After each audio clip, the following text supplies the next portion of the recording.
This video is on empirical and molecular formulas. Empirical means it's the simplest formula where we cannot reduce the subscripts. A molecular formula is not the simplest formula. So in other words, our subscripts can be reduced. There's some multiplier bigger. So if you remember that molecular is a multiplier bigger, that's one way to help you remember which is which. So if we look at some compounds, we can easily determine if it's empirical or molecular. Empirical is the simplest form, which means we cannot reduce the subscripts. So here we have a 2 and a 4, both of which can be reduced by 2. So this must be a molecular formula. My second one, imaginary 1s here for both of them, the simplest formula. So this is empirical. And then last one, we have 11, 12, and 22. Here, 11 is not divisible by anything but itself in 1.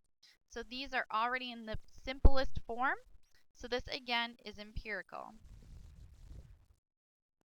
So when we calculate empirical formulas, there's a nice little rhyme to help us remember what to do. So if we remember to go grams to mole, then divide by small, and multiply till whole. And you'll see what I mean by this in a second. So if we are asked to find an empirical formula of a compound that's 25.9% nitrogen and 74% oxygen.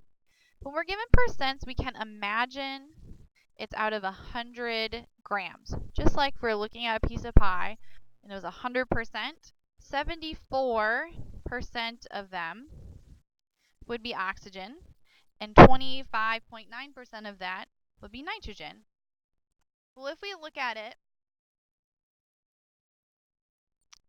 and I were to say I have 100 grams, well, 74.1 of those grams would be oxygen and 25.9% of those grams will be nitrogen. So when we see percents, we can immediately change percents to grams.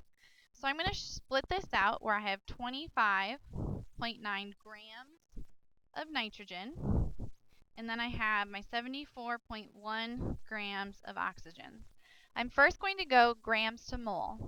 So if I go back to my mole town sheet, grams to mole means I'm going to use that molar mass. So I take my units of grams, drop them down. Grams of nitrogen for every 1 mole of nitrogen. Here, grams drops down. Grams of oxygen for every 1 mole of oxygen. Remember, those numbers come off our periodic table. So moles of nitrogen are grams per 1 mole. There's 14.0 grams per 1 mole of nitrogen.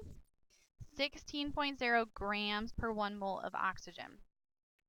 So I write in my 14.0 grams and 16.0 grams. When I do the math, 25.9 times 1 divided by 14, I get 1.85 moles of nitrogen. And here, 74.1 times 1 divided by 16, I get 4.63 moles of oxygen. So I've gone grams to moles. Now I divide by the smaller of my two numbers. 1.85 is smaller, so I divide both sides, or both of them, by 1.85. And this is where I get my 1 to however many ratio, my simplest form. We don't want to leave the numbers like this because we can't have 0.85 of an atom of nitrogen. So I divide by my smallest. That gives me 1 mole of nitrogen for every 2.5 moles of oxygen. Well, if I'm writing my formula, I'd have NO2.5. But we can't have 2.5 oxygens per every 1 nitrogen. We can't split our atoms. We'd have an explosion. So that means I need to multiply till it's whole. So if I want to change 2.5 into a whole number, my multiplication, the best multiplication to use for that is to multiply by 2, which would give me 5 moles of oxygen. But what I do to one, I have to do to the other. So I also multiply both of these. So I multiply my nitrogen times 2, so 2 moles of nitrogen. So whatever you do to one, you have to do to the other. So that means my ratio in my empirical formula of this compound is 2 moles of nitrogen for every 5 moles of oxygen.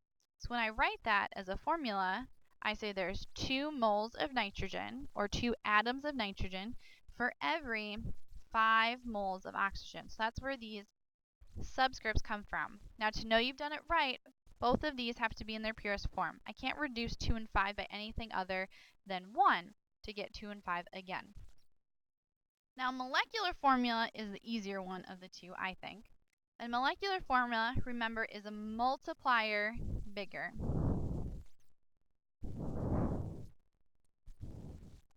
than my empirical formula. So here we want to calculate the molecular formula of a compound whose molar mass is 60.0 grams per mole. So that's my molecular formula. So I call that my molecular formula mass. We have is 60.0 grams per mole. And the empirical formula is given to us as CH4N. So if I want to find my empirical formula's mass, I have to add up my carbon, hydrogen, and nitrogen. So 1 times my 12 plus 4 hydrogen, so 4 times 1.0, and my 1 nitrogen. And when I add all these up, I get a mass of 30.0 grams per mole. Now when we're looking for a multiplier bigger, my molecular formula is bigger than my empirical formula. I need to get a whole number to figure out how much bigger my molecular formula is than my empirical formula. So our formula is my molecular formula mass divided by my empirical formula mass. This is capitalized because it's the bigger number. This is lowercase because it's the smaller number.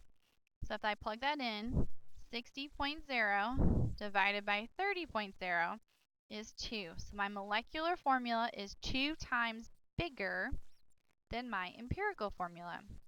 So this is my multiplier. So I multiply through my 2 times my empirical formula. This distributes just like it would in math. So I get C2H8N2. All of these can be reduced by 2 to get back to my empirical formula, so I know I've done it right. So this is my molecular formula of a compound who's 60 grams per mole. And I can check that too if I want to by adding these all up.